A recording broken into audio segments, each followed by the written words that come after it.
Bonjour, aujourd'hui on va traiter la notion des obligations. Alors, comme vous le savez, vous l'avez vu l'année dernière, alors il s'agit d'un chapitre donc de la première année, ECS, droit. Alors c'est l'un des principaux chapitres qu'on trouve aussi dans les concours des grandes écoles, surtout au niveau de l'épreuve management, économie, gestion, droit, de la filière ECS. Alors donc, qu'est-ce que ça veut dire une obligation?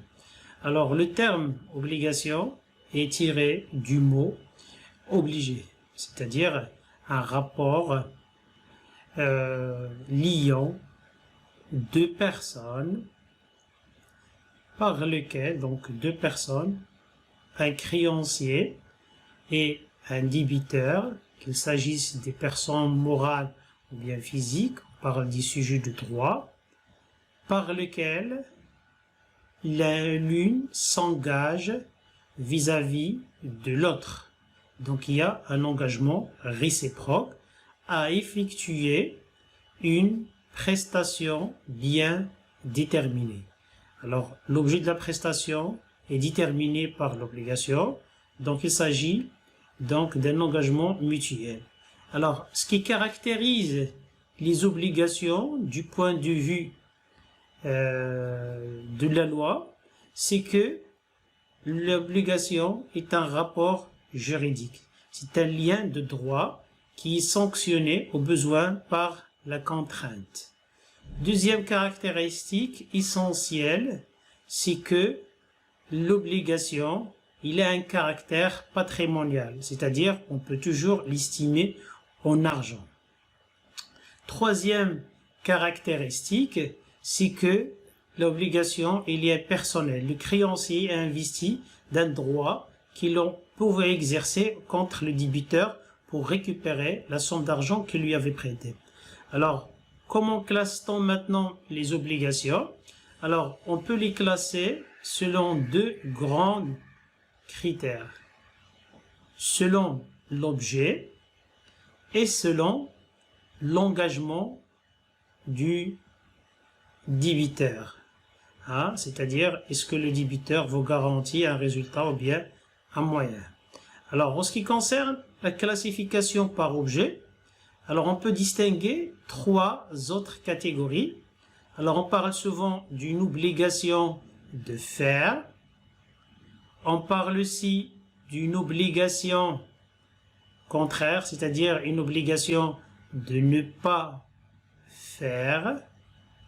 Et on parle finalement d'une obligation de donner. Alors, trois types donc d'obligations selon l'objet. Donc, on parle d'une obligation de donner. Alors, l'obligation s'engage donc à accomplir, donc l'une des parties s'engage à accomplir. Alors, on parle de l'obligation selon l'objet. L'une des parties s'engage donc à accomplir un fait positif. L'obligation de ne pas faire, s'abstenir d'exécuter un fait négatif qui pourrait porter préjudice à la deuxième partie. Et troisième, consiste à transférer la propriété d'un bien à un autre. Donc, par exemple, contrat de vente. Il s'agit d'une obligation de livrer le bien. Alors, selon l'engagement du débiteur, le troisième critère qu'on a retenu pour classer les obligations, on distingue une obligation de résultat, d'accord? C'est-à-dire la prestation fournie doit aboutir à un résultat. Par exemple, l'obligation d'un transporteur, il s'engage à livrer la marchandise au lieu indiqué, à l'endroit indiqué, à l'heure indiquée. Deuxième catégorie, on l'appelle aussi, ou bien on l'appelle l'obligation de moyens. C'est-à-dire, je vous garantis que je devais déployer tous mes efforts, mais sans toutefois vous garantir le résultat. C'est le cas par exemple d'un médecin, le cas d'un enseignant dans l'exercice de leur obligation, s'engage à fournir de tout leur mieux, mais sans garantir le résultat. Le médecin, il ne va plus vous garantir la guérison. L'enseignant ne va plus vous garantir la réussite. Alors maintenant, les sources d'obligations, d'où proviennent les obligations? Alors on peut distinguer trois grandes sources d'obligations. Il y a ce qu'on appelle les obligations contractuelles. Le débiteur s'engage volontairement vis-à-vis de son créancier.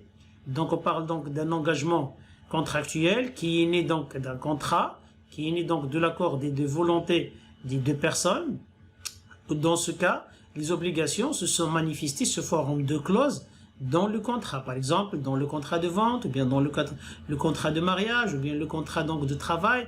Donc les obligations sont les clauses. Donc une source légale, c'est-à-dire cette fois-ci c'est la loi qui nous oblige à respecter une telle et telle obligation. Par exemple, dans le code de circulation, bien on est obligé de respecter le feu rouge, sinon on va être puni, ou bien on va payer donc une amende. Troisième source, ce qu'on appelle les obligations quasi contractuelles, ou bien les obligations qui sont nées d'un fait divers, c'est-à-dire un événement qui arrive dans la vie quotidienne et qui donne naissance, par exemple, à des obligations. Je donne l'exemple d'un accident. Lorsqu'un accident est arrivé, par exemple, je viens de renverser un piéton en utilisant ma voiture, dans ce cas, ce phénomène, ou bien ce fait divers, donc crée des obligations à ma charge vis-à-vis, par exemple, de la victime. Alors voilà donc tout ce qui concerne les obligations. Alors si vous avez des questions, si vous avez des suggestions, si vous avez des propos, n'hésitez pas à les mettre dans les commentaires et je vous promets donc de vous répondre. N'oubliez pas d'adhérer à la chaîne, de faire like et de partager la vidéo avec vos camarades. Merci.